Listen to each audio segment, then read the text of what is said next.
आखिरकार एक लंबे अरसे के बाद गाजा पर युद्ध विराम शुरू हो गया है। नमस्कार, मेरा नाम है खुशी सक्सेना और आप देख रहे हैं कड़क।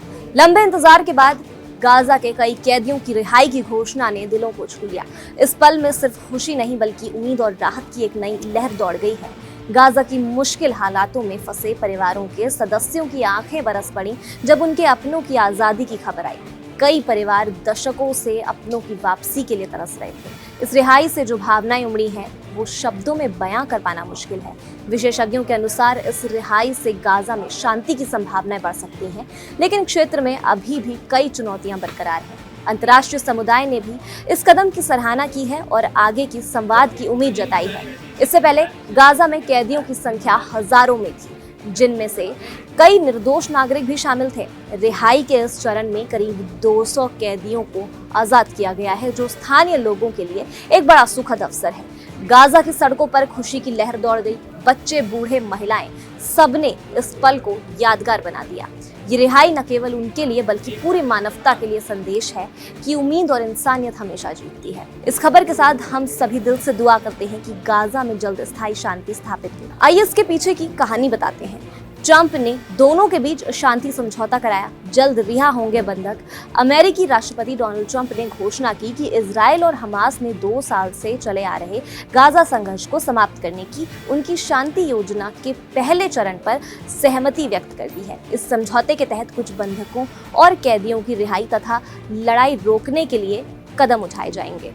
ट्रंप ने सोशल मीडिया पर लिखा कि इसका मतलब है कि सभी बंधक बहुत जल्द रिहा होंगे और इजराइल अपनी सेनाओं को पहले चरण के तहत सहमति से निर्धारित क्षेत्र में वापस ले आएंगे। सभी पक्षों के साथ निष्पक्ष व्यवहार किया जाएगा। ये एक मजबूत, स्थायी और शाश्वत शांति की दिशा में पहला कदम है। इजराइल के प्रधानमंत्री बेंजामिन नेतन्याहू ने सोशल मीडिया पर कहा कि ईश्वर की कृपा से हम सभी को घर लाएंगे। वहीं हमास ने भी स्पष्ट किया कि इस समझौते के तहत इजरायली सैनिकों की वापसी होगी और मानवीय सहायता के साथ बंधकों और कैदियों का आदान प्रदान संभव होगा। हमास ने ट्रंप और मध्यस्थों से अनुरोध किया है कि इजरायल इस समझौते के सभी प्रावधानों को बिना किसी देरी के लागू करे। हमास इस सप्ताहांत सभी 20 जीवित बंधकों को रिहा करेगा, जबकि इजरायली सेना गाजा के अधिकांश हिस्से से पीछे हटना शुरू करेगी। हालांकि कई सवाल अब भी बने हुए हैं, लेकिन इस समझौते से ऐसा लगता है कि दोनों पक्ष ने युद्ध समाप्त करने की दिशा में महीनों में सबसे ज्यादा प्रगति की है। 2 साल के युद्ध में हजारों फिलिस्तीनियों की जान चली गई। गाजा का अधिकांश हिस्सा तबाह हो गया और मध्य पूर्व में अन्य संघर्ष भी भड़के हैं। ये समझौता मिस्र में कई दिनों की वार्ता के बाद हुआ है, जो ट्रंप समर्पित शांति योजना पर आधारित है। ट्रंप की उम्मीद है कि इससे अंततः स्थायी शांति स्थापित होगी और क्षेत्र में दीर्घकालिक स्थिरता भी आएगी। ट्रंप ने यह भी कहा कि वो कुछ ही दिन में मध्य पूर्व की यात्रा पर विचार कर रहे हैं। एक और संदेश तब मिला जब अमेरिकी विदेश मंत्री मार्को रूबियो ने ट्रंप को व्हाइट हाउस के कागज पर नोट दिया, जिसमें लिखा था कि आपको जल्दी ही एक पोस्ट को अप्रूव करना होगा ताकि आप समझौते की घोषणा पहले कर सकें। ये नोट ट्रंप को समझौते के निकट होने का संकेत माना गया है। ये युद्ध 7 अक्टूबर 2023 को हमास के इजराइल पर हमले से शुरू हुआ, जिसमें लगभग 1200 लोग मारे गए, जिनमें अधिकांश नागरिक थे और 251 लोग बंधक बनाए गए थे। इजराइल की जवाबी सैन्य कार्रवाई में हजारों फिलिस्तीनियों की जान गई। गाजा का अधिकांश हिस्सा तबाह हुआ और वैश्विक राजनीति पर भी इसका प्रभाव पड़ा है। ये युद्ध शुरू होने के बाद तीसरा संभावित संघर्ष विराम होगा। पहला संघर्ष विराम नवंबर 2023 में हुआ था, जिसमें मुख्य रूप से महिलाएं और बच्चों सहित 100 से अधिक बंधकों को फिलिस्तीनी कैदियों के बदले रिहा किया गया था, लेकिन ये जल्दी टूट गया। दूसरा संघर्ष विराम इस साल जनवरी और फरवरी में हुआ था, जिसमें फिलिस्तीनी विद्रोहियों ने 25 इजरायली बंधकों और 8 मृतकों के शवों को लगभग 2000 फिलिस्तीनी कैदियों के बदले रिहा किया था। इजराइल ने मार्च में अचानक बमबारी करके उस संघर्ष विराम को समाप्त कर दिया था।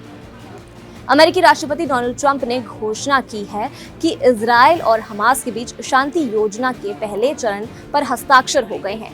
इस समझौते के तहत जल्द ही सभी बंधकों को रिहा किया जाएगा और इजरायली सेना निर्धारित क्षेत्रों तक पीछे हटेगी। अमेरिकी राष्ट्रपति डोनाल्ड ट्रंप ने कहा, मुझे बहुत गर्व है ये बताते हुए कि इजराइल और हमास दोनों ने हमारे शांति समझौते के पहले चरण पर हस्ताक्षर कर दिया है। इसका मतलब है कि सारे बंधक बहुत जल्द रिहा किए जाएंगे और इजराइल अपनी फौजों को तय की गई सीमा तक पीछे हटा लेगा। ये एक मजबूत, स्थायी और लंबे समय तक रहने वाली शांति की दिशा में पहला कदम है। सभी पक्षों के साथ इंसाफ से बर्ताव किया जाएगा। ये अरब और मुस्लिम दुनिया, इजराइल, आसपास के सभी देशों और अमेरिका के लिए एक ऐतिहासिक और खुशियों भरा पल होगा। हम कतर, मिस्र और तुर्की के उन मध्यस्थों का भी शुक्रिया अदा करते हैं जिन्होंने हमारे साथ मिलकर इस ऐतिहासिक और अनोखे समझौते को संभव बनाया। शांति दूत धन्य है। इजराइल के पीएम ने कहा, योजना के पहले चरण में मंजूरी मिलने के साथ ही हमारे सभी बंधक अब घर लौटेंगे। ये इजराइल के लिए एक कूटनीतिक सफलता है और हमारे देश के लिए नैतिक और राष्ट्र जीत भी है। शुरुआत से ही मैंने साफ कहा था कि जब तक हमारे सारे बंधक वापस नहीं आते और हमारे सारे लक्ष्य पूरे नहीं होते, हम चैन से नहीं बैठेंगे। दृढ़ संकल्प, मजबूत सैन्य कार्रवाई और हमारे दोस्त व सहयोगी राष्ट्रपति ट्रंप के प्रयासों से हम इस अहम मोड़ पर पहुंचे हैं। मैं राष्ट्रपति ट्रंप का धन्यवाद करता हूं, उनके नेतृत्व, साझेदारी और इजराइल की सुरक्षा तथा हमारे बंधकों की आजादी के प्रति उनके समर्पण के लिए।